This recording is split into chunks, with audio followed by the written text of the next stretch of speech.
Friends, welcome to the Task Book. இன்னைக்கு திருப்பியும் மேங்கோவை வச்சுட்டு மாங்காய் அதை வச்சுட்டு இன்னைக்கு வேற ஒரு வித ப்ரிப்பரேஷன் பார்க்க போகிறோம். சுண்டா அப்படின்னு பேர். அதாவது இது குஜராத்திகளுக்கு ரொம்ப ரொம்ப ஒரு ஃபேவரட். இது வருஷாந்திரத்துக்கு பண்ணி வச்சுப்பாங்க. நம்ம எப்படி ஆவக்காய் பண்ணுறோம் அந்த மாதிரி பண்ணி வச்சுப்பாங்க. இது கொஞ்சம் கட்டா மீட்டா, அதாவது ஸ்பைசி அண்ட் டேங்கி, கொஞ்சம் ஒரு காரம் இருக்கும், நிறையா திரிப்பும் இருக்கும். ஒரு பரோட்டா, பூரி ஒரு சாண்ட்விச் எதுக்கு வேணாலும் ரொம்பவே நல்லா இருக்கும். இது தேடி ஓட வேண்டாம். நம்ம இன்றைக்கி பரோட்டாக்கு டிஃபன் பாக்ஸில் குழந்தைங்களுக்கு என்ன வைக்கிறது அப்படிங்கிறது வருஷாந்திரத்துக்கு கெட்டே போகாது. வாங்கோ பார்க்கலாம். நான் இங்கே 2 மாங்காய் எடுத்து வச்சுருக்கேன்.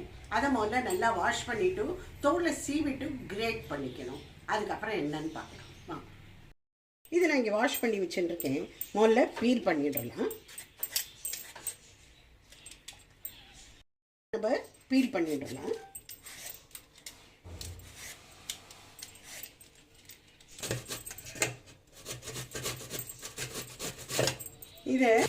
இப்போ இதை நம்ம கிரேட் பண்ணிட்டோம்னா கொஞ்சம் பெரிய இதுலேயே நம்ம கிரேட் பண்ணிக்கணும்.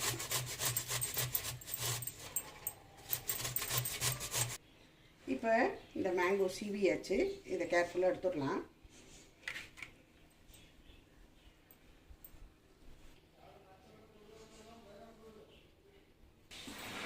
இப்போ மாங்காய் எவ்வளவு திருவினோமோ அதே அளவுக்கு சர்க்கரை போட்டுக்கணும்.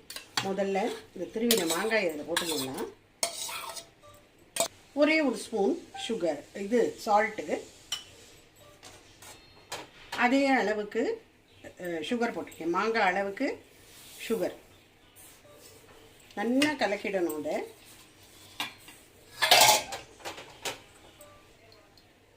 ஒரே ஒரு ஸ்பூன் மஞ்சள் பொடி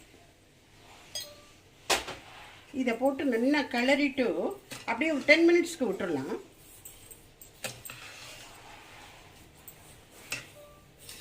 இது சர்க்கரையை போட்டு கிளறி அப்படியே ஒரு 10 நிமிஷத்துக்கு அப்படியே வச்சிடணும். அதுக்கப்புறமா நம்ம அடுப்பில் வச்சு இதை கிளறணும். மூடிட்டு நல்லா பொடி பண்ணி ரெடியாக வச்சிடணும்னா இறக்கறதே போடும்.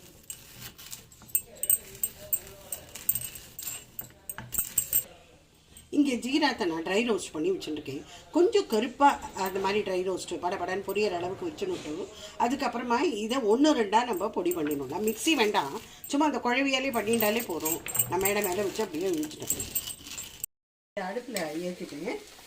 இப்போ பாருங்கள், இது சர்க்கரை தானே எப்படி இலகி எடுத்தது. கொஞ்சம் நாளைக்கு விட்டேன்னா இந்த மேங்கோவோட புளிப்போட சேர்றதுனால அது கொஞ்சம் அப்படியே ஜனம் விட்டுண்டா மாதிரி ஆகிடும். இந்த இதுவும் இலகினா மாதிரி ஆகிடும். இப்போ நம்ம வச்சு கலர் இதில் இப்போ கொதி வர ஆரம்பிச்சுட்டு நம்ம இன்னும் கொஞ்சம் நாளைக்கு வச்சு செக் பண்ணி பார்க்கலாம். இதுக்கு கம்பி பதமெல்லாம் தேவையில்லை. இந்த சிங்கிள் ஸ்ட்ரிங்னு சொல்கிறோம்ல, இப்படி தொட்டு பார்த்தோன்னே இப்படி வரணும். அப்போ நம்ம ஆஃப் பண்ணிடணும். தளர இருக்கிறச்சையே ஆஃப் பண்ணிடணும், இல்லைன்னா ரொம்ப கெட்டிப்பட்டு போயிடும். கொஞ்சமாக சில்லி பவுடர் போட்டுக்கலாம். 1 டேபிள் ஸ்பூன் போடலாம்.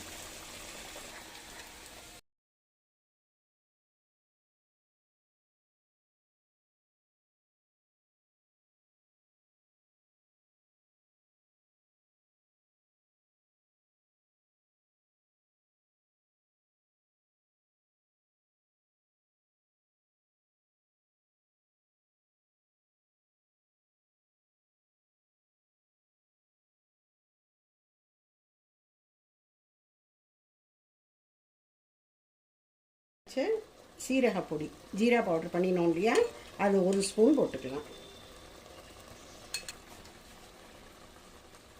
ஒரு அரை டீஸ்பூன் போல் பிளாக் சால்ட், காலா நமக், இது போட்டால் ஒரு எக்ஸ்ட்ரா ஃப்ளேவர். இது தட்டில் விட்டுண்டு பார்க்கணும்.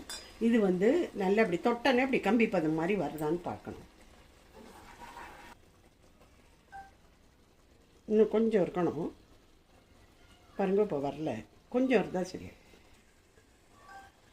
இதை வந்துடுச்சு. இப்படி தொட்டு பார்த்தோன்னே இப்படி வரணும், இப்படி கம்பி பதம். இப்படி உடனே ஆஃப் பண்ணி விட்டுறலாம். இப்படி இது பண்ணுறச்சு தளர இருக்கேன்னு நினச்சிக்காதீங்க. ஒரு நாழியாக டைம் ஆக இது கெட்டி போட்டு போயிடும். அதனால் இப்போ நம்ம ஆஃப் பண்ணிடலாம்.